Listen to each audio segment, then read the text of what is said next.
Vacation ആകുമ്പോൾ ഞങ്ങൾ കസിൻസും കുട്ടികളും എല്ലാം കൂടി ഒരുമിച്ച് ഒരു ദിവസം എവിടെയെങ്കിലും ഒന്ന് കൂടാറുണ്ട്. അങ്ങനത്തെ ഒരു ദിവസത്തെ വിശേഷങ്ങളൊക്കെയാണ്. ശംഖുപുഷ്പമൊക്കെ പിച്ചിക്കൊണ്ട് ഞാൻ വന്നിട്ടുണ്ടായിരുന്നു കേട്ടോ. ആ സമയത്താണ് ദേ ബബിളിയുടെ ഒരു കറക്കം. അങ്ങനെ എല്ലാം താഴെ തന്നെ കിടപ്പുണ്ടായിരുന്നു. പിന്നെ അതെല്ലാം പിറക്കി എടുത്തിട്ടുണ്ടായിരുന്നു കേട്ടോ. ആ സമയത്താണ് ദേ കൂജയിൽ വെള്ളമൊക്കെ ഇരിക്കുന്നത് കണ്ടത്. ഇത് കുഞ്ഞാൻ്റെ ഇവിടെ ഇങ്ങനെ സ്റ്റോർ ചെയ്ത് വെക്കുന്നത് കേട്ടോ. ഇതിൻ്റെ ഒരു തണുപ്പും ഒക്കെ ആയിട്ട് നല്ലൊരു പ്രത്യേക ടേസ്റ്റ് തോന്നിക്കുന്നുണ്ട് ഈ വെള്ളത്തിന്. അങ്ങനെ അതൊക്കെ കുടിച്ചിട്ട് പിന്നെ ശംഖുപുഷ്പത്തിൻ്റെ ഡ്രിങ്ക് ഉണ്ടാക്കാൻ പോകുന്ന തിരക്കിലൊക്കെ ആയിരുന്നു.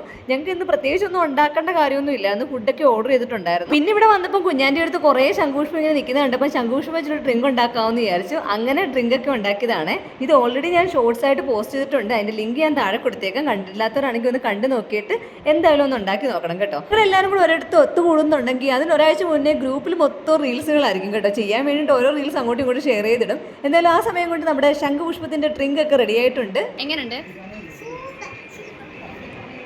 ഇത് തണുപ്പിച്ച് കുടിക്കുന്നതാണ് കുറച്ചും കൂടെ ടേസ്റ്റ് എന്ന് എനിക്ക് തോന്നിയിട്ടുണ്ട് കേട്ടോ. പിന്നെ പിള്ളേർക്കൊക്കെ കൊടുക്കേണ്ടതുകൊണ്ട് പിന്നെ ആർക്കും അത്ര ക്ഷമയൊന്നും ഇല്ലാഞ്ഞതുകൊണ്ടും അധികം തണുപ്പിക്കാണ്ട് തന്നെ എല്ലാവരും കുടിച്ചിട്ടുണ്ടായിരുന്നു. എല്ലാവർക്കും ഇഷ്ടപ്പെട്ടിട്ടുണ്ടായിരുന്നു കേട്ടോ. അവിടേക്കൊക്കെ ഒത്തിരി ഇഷ്ടപ്പെട്ടത്. ഈ ദിവസം തന്നെ ഞങ്ങൾ 3 റീൽസ് ചെയ്തിട്ടുണ്ട് കേട്ടോ. അത് ഞാൻ ഷോർട്സ് ആയിട്ട് അപ്ലോഡ് ചെയ്തിട്ടുണ്ട്. കണ്ടില്ലാത്തവരാണെങ്കിൽ ഒന്ന് കണ്ടു നോക്കണം. ചാനൽ ഇഷ്ടപ്പെട്ടാൽ സബ്സ്ക്രൈബ് ചെയ്യാൻ മറക്കണ്ടായേ.